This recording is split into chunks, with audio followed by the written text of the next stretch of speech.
လုံးလေးတနာစရာပါဇော်တို့တယောက်ပဲလာခဲ့လားအမခဏလေးနော်တပည့်လောက်ကကြည့်လို့နော် ဇော်ထိုးတယောက်ပဲလားကျန်တဲ့လူကဘာဖြစ်လို့ ကျွန်တော်ရိုက်ခံထားတာဟုတ် ငါလည်းရိုက်ခံထားတယ်ကွာဖိတိုးထိုးရိုက်ချလီကွာမင်း ခံရမယ်ပြောခံရမယ် ငါတို့ကလည်းမင်းသားကိုကြီးကိုလုံးချင်တယ်ဇွတ်လုံးမနေနဲ့ပြီးအကုန်လုံးပြောခံရတာနားမလဲသူပြလည်းကြည့်အေးအောင်စောင့်နေတယ်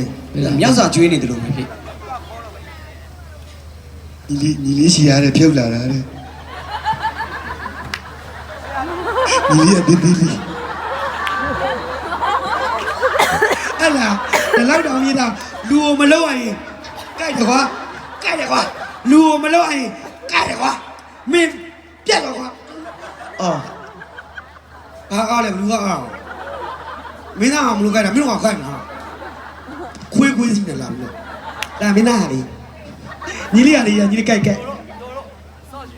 ဒါအစရှိအနောင်နောင်လည်းမဟုတ်တစိုးစိုးတဲ့ စနစ်တင်နော်ပညာရေးမဟုတ်ဘူးစကားပြောတာတော့စနစ်တင်တယ် ခါမှကြာဘူး အစရှိရနောင်တော့အစ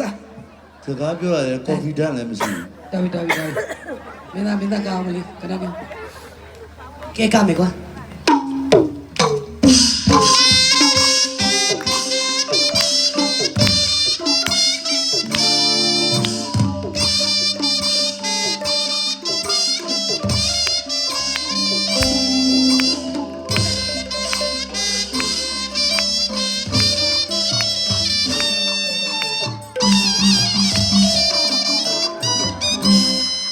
အမလေးတိုက်တဲ့သင်္ဘောကြီးကျိုးသွားသလိုပဲ မင်း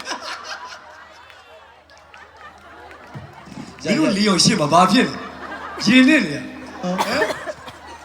အကိုတို့ကပြေးလို့ရလေသူတို့ကမိန်းမသားတွေဆိုတော့ပြေးရတယ်နည်းနည်းထိန်းသိမ်းပြေးရတာပေါ့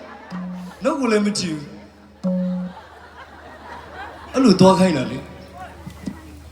ကောင်းလား အသက် ဘာလို့မကတ်တော့ဘလို့က ဘလို့အတော့လည်းမရဒီမှာမင်းတို့အကိုကပြောဒီလို ထိုင်နေ ဘုစုပါအသက်က26နှစ်မို့လားချိုးတယ်ဗျ ခလုံးတိုင်းမှာဆိုလို့ထဲပေးမလို့စေတနာနဲ့ 30